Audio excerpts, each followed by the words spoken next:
नमस्कार।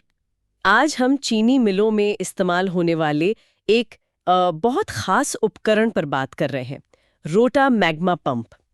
हमारे पास कुछ तकनीकी जानकारी है इसके बारे में, तो आज समझेंगे कि ये है क्या, कैसे काम करता है हाँ, बिल्कुल। और चीनी मिल के लिए ये इतना ज़रूरी क्यों है, क्योंकि ये मैग्मा को संभालता है ना? वो गाढ़ा, चिपचिपा मिक्सचर, शीरा और चीनी हाँ, क्रिस्टल्स वाला। हाँ, और ये जानना बाकी बड़ा दिलचस्प है कि भाई ये पंप इतनी चिपचिपी चीज़ को मतलब मैग्मा को इतनी सफाई से कैसे हैंडल करता है। खासकर वो मैसिक्यूट वाला मैग्मा जो अलग-अलग स्टेज पर मिलता है, ए, बी या सी पैन से। असल में ये खास तरह का पंप है। रोटरी पॉजिटिव डिस्प्लेसमेंट पंप कहते हैं इसे। रोटरी पॉजिटिव डिस्प्लेसमेंट, अच्छा। तो चलिए इसे थोड़ा और खोलकर समझते हैं। सबसे पहले तो ये दिखता कैसा है, इसकी बनावट कैसी होती है? देखिए इसमें ना बाहर की तरफ एक भाई कास्ट आयरन या स्टेनलेस स्टील की बॉडी होती है, केसिंग कहते हैं उसे। और उसके अंदर कभी-कभी दो से ज्यादा भी खास शेप के घूमने वाले हिस्से होते हैं, लोब कहते हैं उन्हें। लोब, अच्छा। तो यही घूमते हैं, ये आपस में टकराते नहीं? नहीं, बिल्कुल नहीं। ये अलग-अलग शाफ्ट पर फिट होते हैं और बाहर एक टाइमिंग गियर मैकेनिज्म होता है। वो इनको बिल्कुल सिंक में घुमाता है, विपरीत दिशाओं में। तो ये टकराते नहीं बल्कि ये खास तरीके से मिलते और अलग होते हैं। और लीकेज, इतना गाढ़ा मटेरियल लीक भी तो हो सकता है? हाँ, उसके लिए प्रॉपर सीलिंग होती है। मैकेनिकल सील या फिर ग्लैंड पैकिंग इस्तेमाल करते हैं। और देखिए, जरूरत के हिसाब से ना इसमें कुछ और चीजें भी हो सकती हैं। जैसे कि? जैसे स्टीम जैकेटिंग, ताकि मैग्मा थोड़ा गर्म रहे, उसकी चिपचिपाहट कम हो जाए, फ्लो आसानी से हो। या फिर एक रिलीफ वॉल्व, सेफ्टी के लिए, अगर कभी प्रेशर ज्यादा बन जाए तो रिलीज कर देता है। समझ गई। स्टीम जैकेटिंग और रिलीफ वाल्व ये ऑप्शनल है मतलब? हाँ, बिल्कुल, जरूरत के हिसाब से। अच्छा, अब आते हैं सबसे जरूरी सवाल पर। ये काम कैसे करता है?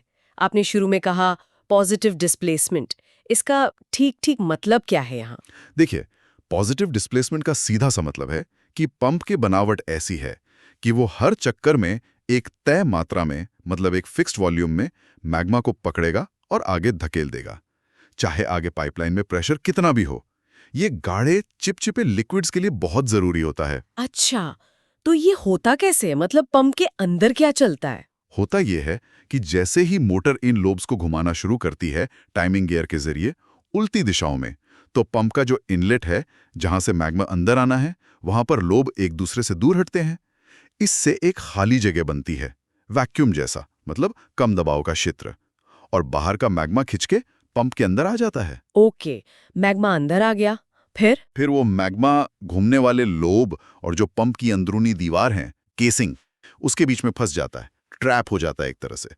और जैसे जैसे लोब घूमते रहते हैं, ये फंसा हुआ मैग्मा केसिंग की दीवार के सहारे सहारे आगे बढ़ता है आउटलेट की तरफ, जहां से उसे बाहर निकलना है। और जब ये मैग्मा आउटलेट पोर्ट तक पहुंचता है, तो वहां लोब फिर से एक दूसरे के करीब आते हैं, वो जगह सिकुड़ती है, तो मैग्मा पर दबाव पड़ता है और वो पंप से बाहर निकल जाता है।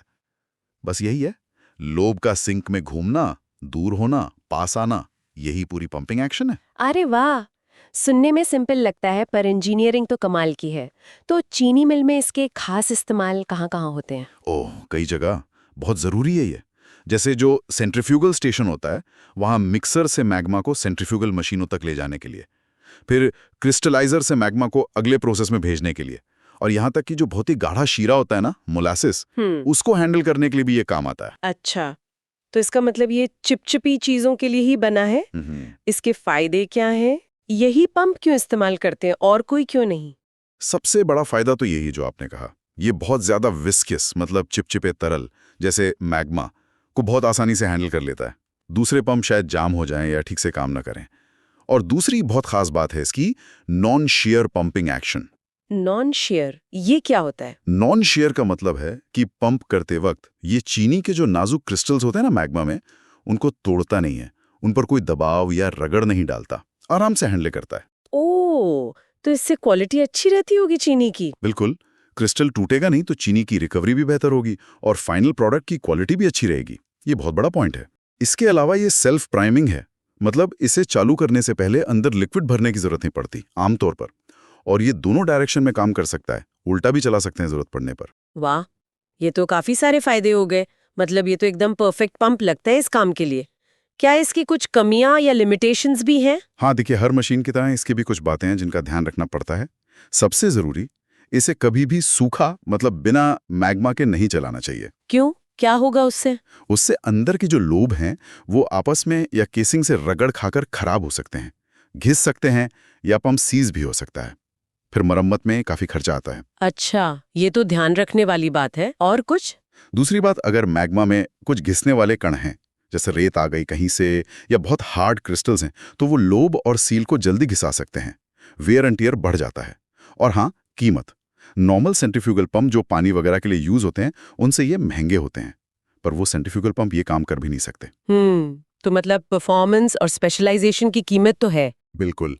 तो आपको देखना होता है कि आपको इसकी खास फंक्शनैलिटी चाहिए या नहीं, और उसके हिसाब से लागत और रखरखाव का बजट बनाना होता है। ये एक तरह का ट्रेड ऑफ है। सही कहा। तो कुल मिला के देखें तो रोटा मैग्मा पंप चीनी मिलों के लिए एक बहुत ही खास और भरोसेमंद मशीन है। ये एक गाढ़े चिपचिपे मैग्मा को बहुत सावधानी से बिना नुकसान पहुंचाए हैंडल करता है। हाँ, थोड़ी इसकी अपनी सीमाएं और लागत है, पर काम के हिसाब से जरूरी है। बिल्कुल सही कहा आपने। और ये एक दिलचस्प सवाल भी खड़ा करता है ना, कि कैसे इस तरह के खास इंजीनियरिंग वाले जो समाधान होते हैं, वो अलग-अलग इंडस्ट्रीज में प्रोसेस की एफिशिएंसी और जो फाइनल प्रोडक्ट बनता है, उसकी क्वालिटी पर कितना गहरा असर डालते हैं।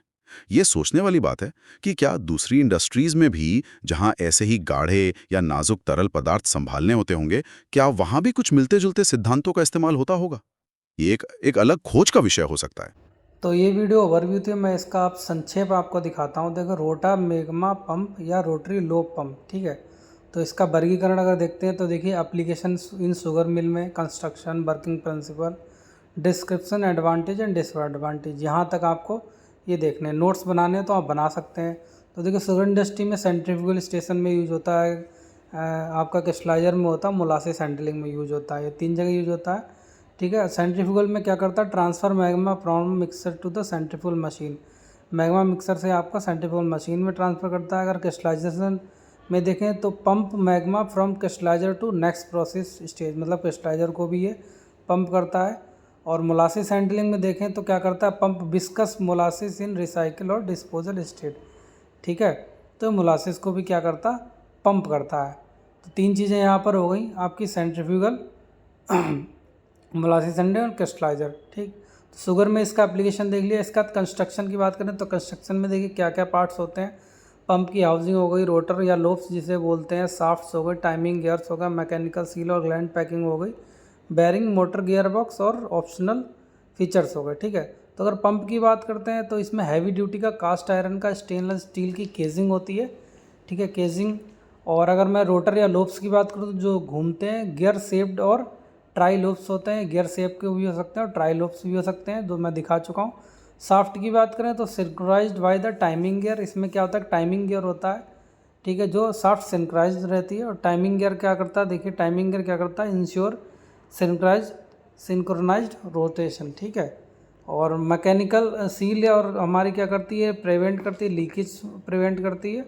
और बैरिंग्स क्या करते हैं, सपोर्ट करते हैं किसको, शाफ्ट्स एंड लूप्स को ये बैरिंग सपोर्ट्स करते हैं। और मोटर एंड गियर बॉक्स क्या होते हैं, पावर ट्रांसमिशन के लिए होते हैं और आपका स्पीड रिडक्शन के लिए गियर बॉक्स। ऑप्शनल फीचर में देखेंगे, स्टीम जैक्टिंग होती है और रिलीफ वाल्व होता है। स्टीम जैक्टिंग हमारी किस लिए होती है, रिड्यूस मैग्मा विस्कोसिटी, क्योंकि ज़्यादा विस्कोसिटी हो तो फ्लो करने में दिक्कत है। और रिलीफ वाल्व क्या करता है, avoid damage from over pressure, ज़्यादा प्रेशर होगा तो रिलीफ वाल्व खुल जाएगा, ठीक है। तो ये इसके सारे क्या हो गए, पार्ट्स हो गए, ठीक है। तो आप नोट्स बना सकते हैं और बना लीजिए, अच्छी बात है। अगर वर्किंग प्रिंसिपल की बात करते हैं तो वर्किंग प्रिंसिपल में देखिए क्या है, पॉजिटिव डिस्प्लेसमेंट प्रिंसिपल पे वर्क करता है। और ये रोटेशनल स्टार्स होता है, ठीक है, सक्शन क्रिएट करता है और मैग्मा ट्रैप करता है और ट्रांसपोर्ट करता है और डिस्चार्ज करता है, ठीक है। तो देखिए, motor drives lobes in opposite direction, 2 lobes आपके अपोजिट डायरेक्शन में ड्राइव करते हैं। और ये क्या करता है, मैग्मा को सक करता है इनलेट से और ये ट्रैप कर लेता है आपका लोब्स और जैक्ट के बीच में, और ट्रैप मैग्मा कैरिंग अलोंग केजिंग वाल, ठीक है, और डिस्चार्ज कर देता है आउटलेट में, ठीक है। तो force magma out under pressure. तो ये इसका वर्किंग प्रिंसिपल हो गया। तो वर्किंग प्रिंसिपल में सक किया और इसने ट्रैप करने के बाद में इसको आउटर में भेज दिया, ठीक है। और बात करते हैं डिस्क्रिप्शन में। डिस्क्रिप्शन में आ जाता है रोटरी पॉजिटिव डिस्प्लेसमेंट पंप और मैग्मा हैंडल करता है viscous mixture of molasses and sugar crystals और commonly use for massecuite ABC and pan के लिए, ठीक है, इसके लिए भी इसका यूज किया जाता है, ठीक। और बात करते हैं एडवांटेज और डिसएडवांटेज की। तो एडवांटेज में देखेंगे हाई विस्कस फ्लूइड को ये हैंडल करता है, नॉन शेयर पंपिंग है, मैं बता चुका हूँ, सेल्फ प्राइमिंग होता है, बाई डायरेक्शनल ऑपरेशन होता है, लो मेंटेनेंस होता है, ठीक है। तो इसके बाद में अगर डिसएडवांटेज की बात करते हैं तो डिसएडवांटेज में देखिए क्या क्या आते हैं, ठीक है। तो डिसएडवांटेज में not suitable for dry running, अगर जब ड्राइंग करेंगे डैमेज लोब होंगे, और बियर लोब्स एंड सील्स, और कंपेरेटिवली एक्सपेंसिव, ठीक है। तो ये इसके डिसएडवांटेज होते हैं। तो आप छोटे से नोट्स बना लीजिए।